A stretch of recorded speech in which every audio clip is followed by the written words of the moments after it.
A painting that took 10 minutes to create just sold for $50 million. The artist never even touched a canvas. Welcome to the most manipulated market on earth. This is the dark truth about the fine art industry, and it's worse than you think. In Switzerland, deep underground, sits the most valuable real estate you've never heard of. The Geneva Freeport. A massive warehouse storing billions of dollars in artwork, paintings worth more than small nations. Here's the twist. Most of these paintings have never been seen, never been displayed, never been opened. They sit in sealed crates for decades. Billionaires buy them, sell them, trade them, all without ever looking at them. Because this isn't about art anymore. It's about something else entirely. Let me show you how deep this goes. In 2015, a painting appeared at auction, Salvator Mundi, supposedly by Leonardo da Vinci. Art historians had doubts, serious doubts. The brushwork looked wrong. But the marketing machine had already started. Christie's promoted it as the last Leonardo in private hands, the male Mona Lisa. They hung it in Hong Kong, London, San Francisco, built the hype. And when auction night came, $450 million, the highest price ever paid for artwork, for a painting that may not even be a real Leonardo. Insanity. But here's what they don't tell you about that sale. The buyer was a Saudi prince, using an American proxy to hide his identity. The painting was supposed to hang in the Louvre, Abu Dhabi. It never arrived. Nobody knows where it is. A $450 million painting just vanished. This is the art world, and it gets darker. Let's go back to those free ports in Switzerland. There are others too. Luxembourg, Singapore, Delaware. Tax-free zones where the ultra-wealthy store their most valuable possessions. The Geneva Freeport alone holds over $100 billion in assets, more wealth than most countries.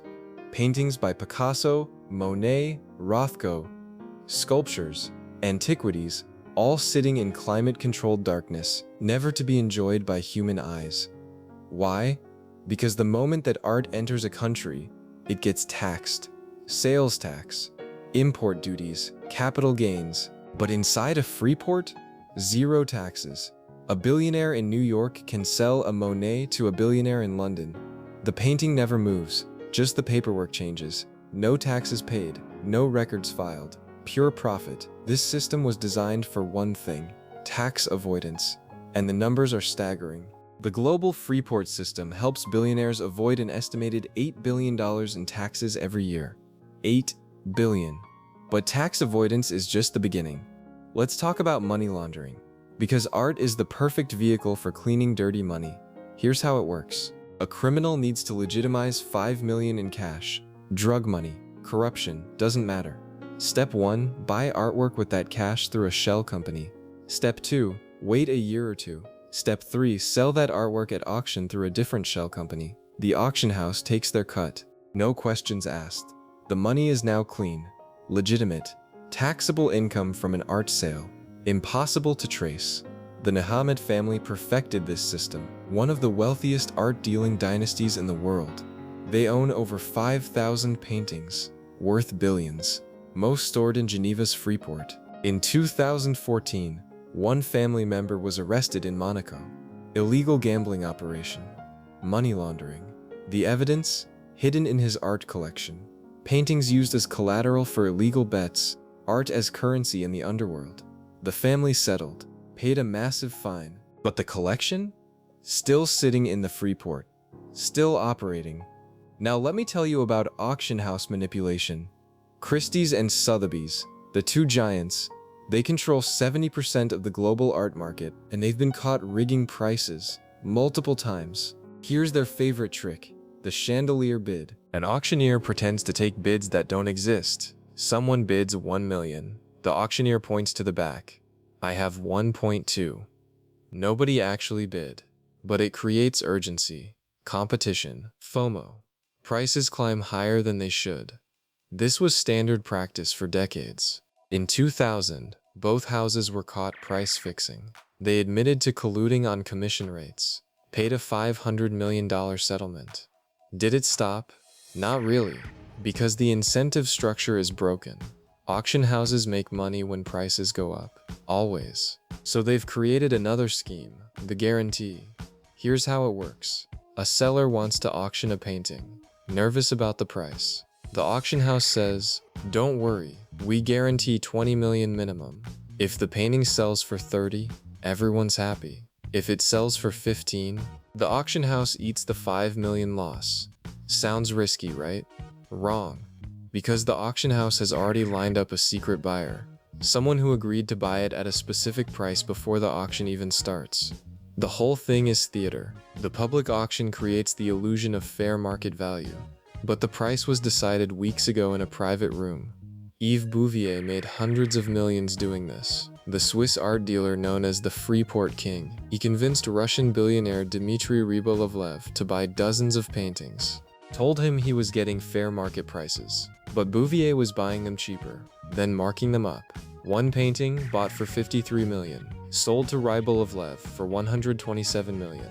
Pure markup, 74 million in profit on one transaction. When Rybolovlev found out, he sued for $1 billion.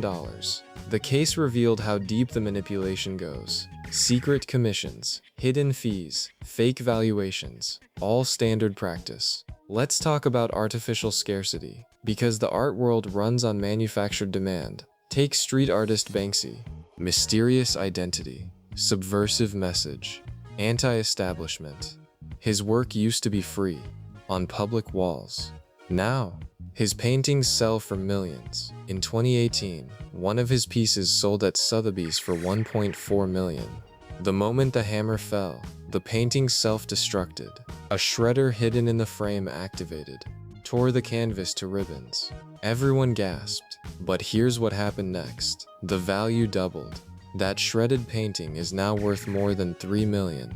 Because scarcity increased. Banksy created the ultimate marketing stunt, and the buyer, thrilled. This is how the game works. Destroy the supply, increase the demand. Jean-Michel Basquiat's estate does this brilliantly.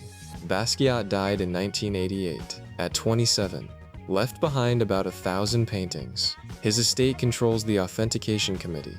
They decide what's real and what's fake. If you own a potential Basquiat, you need their approval for it to be worth anything, and they reject a lot. Some experts believe they've rejected legitimate works. Why? To keep supply low. In 2017, a Basquiat sold for $110 million. Only works if there aren't too many floating around. Artificial scarcity. The Pace Gallery takes this further. They represent dozens of major artists. When an artist becomes too popular, too accessible, they do something strange. They limit who can buy. Not everyone can walk in and purchase a major work. You need to be approved, vetted, already own other pieces, prove you're a serious collector. It's exclusivity as marketing. If you can't have it, you want it more. And when you finally get it, you feel special. This system creates a closed loop, the same 100 collectors buying and selling to each other, driving prices higher, while everyone else watches from outside. Now here's where it gets truly insane. Art as a financial weapon. Billionaires don't just buy art to avoid taxes. They buy it to leverage debt. Let me explain. You buy a painting for $10 million. Get it appraised at 20 million. Easy to do with a friendly appraiser. Now you use that painting as collateral for a $15 million loan. The bank gives you cash. You pay minimal interest. The loan isn't income, so no taxes. You now have 15 million in cash from a 10 million investment, and you still own the painting. When the loan comes due, take another loan to pay it off, or sell the painting at the inflated price. Steve Cohen, the hedge fund billionaire, has perfected this. His art collection is worth over $1 billion. He's used it to secure hundreds of millions in loans, all while paying almost nothing in taxes. The IRS can't touch it, because it's technically debt, not income. This is why billionaires compete at auctions, not because they love art, because art is a better investment than stocks. Between 2000 and 2020, the art market returned an average of 13% annually, outperforming the S&P 500. With zero transparency, the contemporary art bubble is built on this system. Artists like Jeff Koons, whose Balloon Dog sculpture sold for $58 million. The work? Stainless steel shaped like a balloon animal. Made by a team of fabricators. Coons barely touched it, but collectors buy because they know another collector will pay more. It's musical chairs with $50 million stakes. Damien Hirst took it to the extreme. In 2007, at the peak of the bubble, he sold a platinum skull covered in diamonds. Price? $100 million. The buyer? An investment group that included Hirst himself. He bought his own work to set a record price, to make everything else he created more valuable. Pure manipulation. When the 2008 financial crisis hit, the art market should have collapsed. It didn't, because the ultra-wealthy used art as a safe haven. While stocks crashed, art held steady. Freeports filled up. And when you realize art isn't about beauty or culture anymore, when you see it's just another asset class for the 0.1%, the whole system looks different. Museums become showrooms for billionaire portfolios. Galleries become investment banks. Artists become brands managed by marketing teams. The Art Basel Fair in Miami, Frieze in London. These aren't cultural events, they're trading floors, where billionaires network and deals get made over champagne, where a painting's value is determined by who else is in the room. So what does this all mean? It means the fine art market is one of the last unregulated financial systems in the world. No oversight, no transparency, no accountability, just billions of dollars moving in shadows. And here's the final twist. You're paying for it. Every dollar hidden in a Freeport is a dollar not taxed, which means schools, hospitals, infrastructure, they lose funding, while billionaires shuffle paintings in climate-controlled boxes. The art world wants you to think this is about culture, prestige, legacy. It's not. It's about money. And the system is designed to keep you out.